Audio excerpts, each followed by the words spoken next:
విశాఖ ఉక్కు కర్మాగారానికి ఆంధ్రప్రదేశ్ ప్రజల హృదయాల్లో ప్రత్యేక స్థానం ఉందని ప్రధానమంత్రి నరేంద్ర మోదీ ట్వీట్ చేశారు. నిన్నటి కేబినెట్ సమావేశంలో ఈక్విటీ మద్దతును ప్లాంట్ కోసం 10,000 కోట్లు ఆత్మనిర్భర్ భారత్ను నిర్మించడంలో ఉక్కు రంగం యొక్క ప్రాముఖ్యతను అర్థం చేసుకోవడం ద్వారా ఈ నిర్ణయం తీసుకోవడం జరిగిందని ప్రధాని మోదీ వెల్లడించారు. విశాఖ స్టీల్ ప్లాంట్కు కేంద్ర ప్యాకేజీ ప్రకటించడం చారిత్రాత్మక నిర్ణయమని ముఖ్యమంత్రి చంద్రబాబు అన్నారు. ఇది ఏపీ ప్రజలు గర్వించదగ్గ విషయమన్న సీఎం ప్రధాని మోదీకి ధన్యవాదాలు తెలిపారు. సీతారామన్, కుమారస్వామికి ప్రత్యేక కృతజ్ఞతలు తెలిపారు. విశాఖ ఉక్కు అంటే కేవలం పరిశ్రమ మాత్రమే కాదని దానికి ఆంధ్రుల హృదయాల్లో ప్రత్యేక స్థానం ఉందన్నారు. రాష్ట్ర ప్రజలకు ఇకపై అన్ని మంచి రోజులేనని తెలిపారు. విశాఖ స్టీల్ ప్లాంట్కు కేంద్ర ప్యాకేజీ ప్రకటించడం చారిత్రాత్మక నిర్ణయమని ముఖ్యమంత్రి చంద్రబాబు అన్నారు. ఇది ఏపీ ప్రజలు గర్వించదగ్గ విషయమన్న సీఎం ప్రధాని మోడీకి ధన్యవాదాలు తెలిపారు. కేంద్ర మంత్రులు సీతారామన్, కుమారస్వామికి ప్రత్యేక కృతజ్ఞతలు తెలిపారు. విశాఖ ఉక్కు అంటే కేవలం పరిశ్రమ మాత్రమే కాదని దానికి ఆంధ్రుల హృదయాల్లో ప్రత్యేక స్థానం ఉందని తెలిపారు. రాష్ట్ర ప్రజలకు ఇకపై అన్ని మంచి రోజులేనని పేర్కొన్నారు. గడిచిన 5 సంవత్సరాల్లో పూర్తిగా నిర్లక్ష్యం చేశారు. దానివల్ల కూడా చాలా ఇబ్బంది వచ్చింది. ఎన్నికల సమయంలో హామీ ఇచ్చాం. అదే సమయంలో ఈ స్టీల్ ప్లాంట్ ని కాపాడతామని చాలా స్పష్టంగా చెప్పి నేను ముఖ్యమంత్రి అయిన వెంటనే దీని మీద శ్రద్ధ పెట్టాం. అనేక మీటింగ్లు పెట్టాం. ఆ రోజు మీటింగ్ లో ఎంపీగా ఉండే భరత్ గారు కూడా అక్కడికి రావడం, అక్కడ ఆయన కూడా రిప్రజెంట్ చేయడం. అదే మరిగా మేము ఒక మీటింగ్ కాదు, సిరీస్ ఆఫ్ మీటింగ్స్ జరిగాయి. ఒక రోజు అయితే రాత్రి 12:30 గంటలకు మీటింగ్ పెట్టాం. ఆ రోజు నిర్మలా సీతారామన్ గారు చాలా బిజీగా ఉండడం, మహారాష్ట్ర నుంచి లేట్ నైట్ రావడం. ఆ లేట్ నైట్ వస్తే కాదు మళ్ళీ నేను వెళ్ళాలి కాబట్టి ఆ రాత్రి అర్ధరాత్రి కూర్చొని సమీక్ష చేశాం. ఏదేమైనా ఒక పట్టుదలతో పనిచేశాం, చిత్తశుద్ధితో ముందుకు పోయాం. 7 నెలలు దీనికి చేసిన ప్రయత్నాలు ఈరోజు ఫలించాయి. ప్రధానమంత్రి గారు దీనిపైన సానుకూలంగా స్పందించారు. ఒక మాటలో చెప్పాలంటే ఇది అసాధ్యం అనుకున్నది సాధ్యంగా అయ్యే పరిస్థితికి వచ్చింది. ఇది విశాఖపట్నం ప్రజల అభీష్టం, కార్మికుల యొక్క శ్రమ. దీన్ని మళ్లీ కాపాడుకోగలిగాం, మళ్లీ ట్రాక్ లో పెట్టగలిగాం. ఈ రోజు 11,440 కోట్ల రూపాయలు ఈ ఇండస్ట్రీని రివైవ్ చేయడానికి ఇవ్వడం అనేది అరుదైన అనుభవం. ఈ విషయం ప్రతి ఒక్కరూ గుర్తుపెట్టుకోవాల్సిన అవసరం ఉంది. అదే సమయంలో నేను విశాఖపట్నంలో పనిచేసే కార్మికులకు అందరికీ విజ్ఞప్తి చేస్తున్నా, మనందరి బాధ్యత, మన మీద పెట్టుకున్న నమ్మకాన్ని మనం కాపాడుకోవాల్సిన బాధ్యత మన మీద ఉంది. నేను ఆ రోజు కూడా చాలాసార్లు చెప్పాను, ఈ ఫ్యాక్టరీని మళ్లీ రివైవ్ చేస్తాం, మంచి ప్రొఫెషనల్ మేనేజ్మెంట్ పెట్టుకుంటాం. దీనికి కావలసిన వనరులన్నీ కూడా ఐరన్ ఓర్ అవన్నీ కూడా ఏ విధంగా సమీకరించాలో సమీకరించుకుంటాం. ఎన్ఎండిసి ఏ విధంగా చేయాలని అన్ని వర్కౌట్ చేస్తాం. వర్కౌట్ చేసి దీన్ని ఒక బలమైన సంస్థగా తయారు చేయడానికి ముందుకు పోతాను ఒక హామీ ఇచ్చాం. 20,000 ఎకరాలు ల్యాండ్ ఉంది, పెద్ద ఆస్తి. ఎక్కడ ఏ స్టీల్ ప్లాంట్ కూడా ఇంత పెద్ద ల్యాండ్ ఉండడం ఎక్కడా జరగలేదు. విలువైన ల్యాండ్ ఉంది. అలాంటి మంచి ల్యాండ్ ఉన్నప్పుడు అందరం గాని కలిసి కష్టపడితే దీన్ని రివైవ్ చేస్తాను. నేను కూడా శ్రద్ధ పెడతాను. దీన్ని రివైవ్ చేసి మళ్లీ కేంద్రం చేసే నిర్ణయం కూడా సరైన నిర్ణయం అని వాళ్ళు కూడా ఆనందించే విధంగా మనం చేయాల్సిన అవసరం ఉంది. దానికి అందరూ కూడా ముందుకు రావాల్సిందిగా మరొక్కసారి కార్మికులకు విజ్ఞప్తి చేస్తున్నా. మేనేజ్మెంట్ కూడా కేంద్రం ఇమీడియట్ గా మంచి ఒక ప్రొఫెషనల్ మేనేజ్మెంట్ నేయాలి. సమర్థుడిని తీసుకురావాలి, సీఈఓగా తీసుకొచ్చి దాన్ని ఏ విధంగా చేయాలో అన్ని చేయడానికి ముందుకు పోతాం. విజయవాడ కనకదుర్గమ్మ గుడి వద్ద త్రాగునీటి సమస్యపై భక్తులు ఎక్స్లో పోస్టు చేసిన వీడియోకు మంత్రి నారా లోకేష్ తక్షణమే స్పందించారు. భవిష్యత్తులో ఇలాంటి ఘటనలు పునరావృతం కాకుండా చర్యలు తీసుకుంటామని హామీ ఇచ్చారు. విజయవాడ కనకదుర్గ గుడి ప్రసాదం కౌంటర్ వద్ద నీటితో పాటు సరైన నిర్వహణ లేదని భక్తులు మంత్రి లోకేష్ కు సామాజిక మాధ్యమం ఎక్స్లో పోస్ట్ చేశారు. దీంతో వెంటనే భక్తులకు కలిగిన అసౌకర్యంపై ప్రభుత్వం తరపున క్షమాపణలు తెలియజేస్తున్నట్లు మంత్రి లోకేష్ పోస్ట్ చేశారు. భవిష్యత్తులో ఇలాంటి ఘటనలు పునరావృతం కాకుండా చర్యలు తీసుకుంటామని హామీ ఇచ్చారు. అనంతరం తన టీం ద్వారా సమస్యను సంబంధిత శాఖ దృష్టికి తీసుకువెళ్లారు. మంత్రి ఆదేశాలతో తక్షణమే రంగంలోకి దిగిన అధికారులు భక్తులకు కావలసిన మంచినీటిని అందుబాటులోకి తీసుకువచ్చారు. దీంతో మంత్రి చొరవ పట్ల భక్తులు ధన్యవాదాలు తెలిపారు. నేడు కేంద్ర హోంమంత్రి అమిత్ షా ఆంధ్రప్రదేశ్ పర్యటనకు రానున్నారు. విజయవాడ సమీపంలోని కొండపావులూరులో నిర్మించిన national institute of disaster management తో పాటు 10వ బెటాలియన్ ఎన్డీఆర్ఎఫ్ క్యాంపులను అమిత్ షా ప్రారంభిస్తారు. నేడు కేంద్ర హోంమంత్రి అమిత్ షా ఆంధ్రప్రదేశ్ పర్యటనకు రానున్నారు. కృష్ణా జిల్లా గన్నవరం మండలం కొండపావులూరు సమీపంలో నిర్మించిన ఎన్డీఆర్ఎఫ్, ఎన్ఐడిఎం ప్రాంగణాలను కేంద్ర హోంమంత్రి ప్రారంభించనున్నారు. శనివారం రాత్రి ఢిల్లీ నుంచి గన్నవరానికి వస్తారు. ఆ రోజు రాత్రి ఉండవల్లిలోని సీఎం చంద్రబాబు నివాసంలో అమిత్ షాకు విందు ఏర్పాటు చేశారు. అనంతరం విజయవాడలోని హోటల్లో బస చేస్తారు. 19వ తేదీన ఉదయం NIDM కేంద్రం NDRF 10వ బెటాలియన్ను ఆయన ప్రారంభిస్తారు. ఈ కార్యక్రమంలో సీఎం చంద్రబాబు, కేంద్ర మంత్రులు రామ్మోహన్ నాయుడు, బండి సంజయ్, ఉప ముఖ్యమంత్రి పవన్ కళ్యాణ్, రాష్ట్ర హోంమంత్రి వంగలపూడి అనిత తదితరులు పాల్గొంటారు. ప్రారంభోత్సవం తర్వాత అమిత్ షా బహిరంగ సభలో పాల్గొని ప్రసంగిస్తారు. విశాఖ ఉక్కు పరిశ్రమకు కేంద్రం రివైవల్ ప్యాకేజీ ప్రకటించడం పట్ల మంత్రి కొల్లు రవీంద్ర హర్షం వ్యక్తం చేశారు. గత పాలకులు విశాఖ ఉక్కుని నాశనం చేసేందుకు కుట్రలు చేశారని మండిపడ్డారు.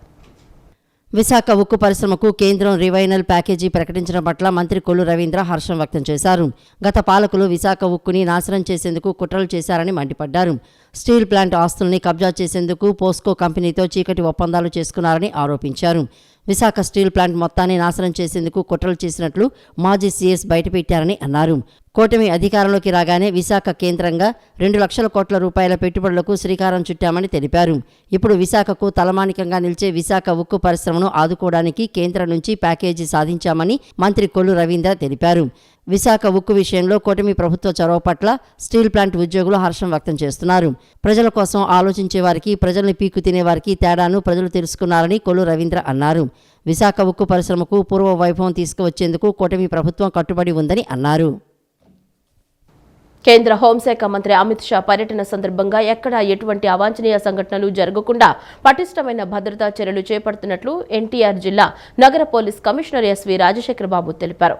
రూట్ ప్రదేశాల్లో మరియు నోవాటెల్ పరిసర ప్రాంతాలలో ఎటువంటి అవాంఛనీయ సంఘటనలు జరగకుండా చూడాలని, అన్ని శాఖల సమన్వయంతో బందోబస్తు నిర్వహించాలని అధికారులను ఆదేశించారు.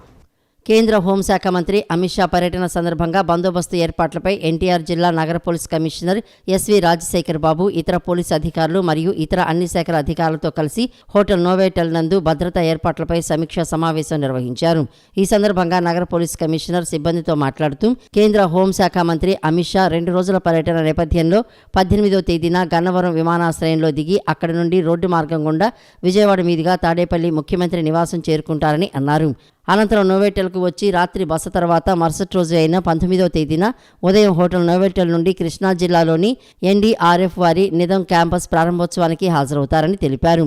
ఈ నేపథ్యంలో గూడవల్ నుండి ప్రకాశం బ్యారేజీ వరకు సుమారు 16 కిలోమీటర్ల మేర రూట్ మరియు ప్రకాశం బ్యారేజీ నుండి హోటల్ నోవాటెల్ వరకు రూట్ బందోబస్తు నిర్వహించాల్సి ఉంటుందన్నారు.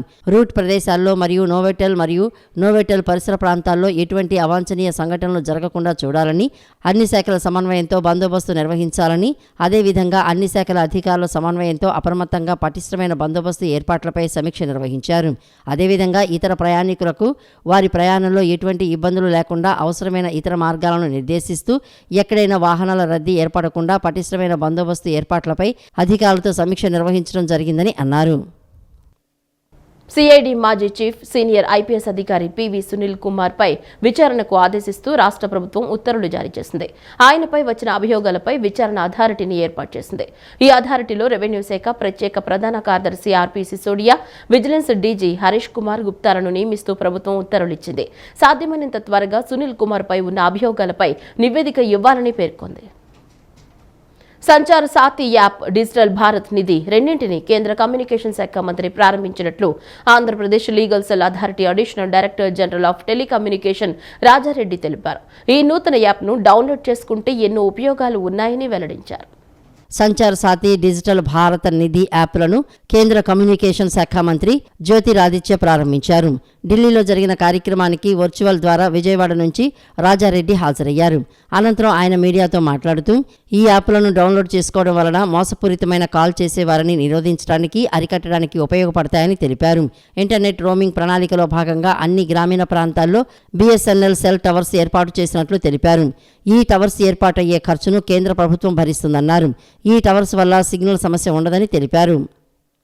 Not only covering tier 1 cities and tier 2 cities and tier 3 cities, but across our wide expanse through our National Broadband Mission 2.0 is on the basis of that fundamental premise. Look at a concept of intra-operator roaming capability. To be able to share our networks And by sharing our networks, increasing our productivity, increasing our return on investment, increasing our return on capital employed. And the third, on the basis of a strong foundation, on the basis of a sharing capability of infrastructure through the Sanchar Sathi portal, providing a safe and a secure environment where the privacy and the security of each individual customer.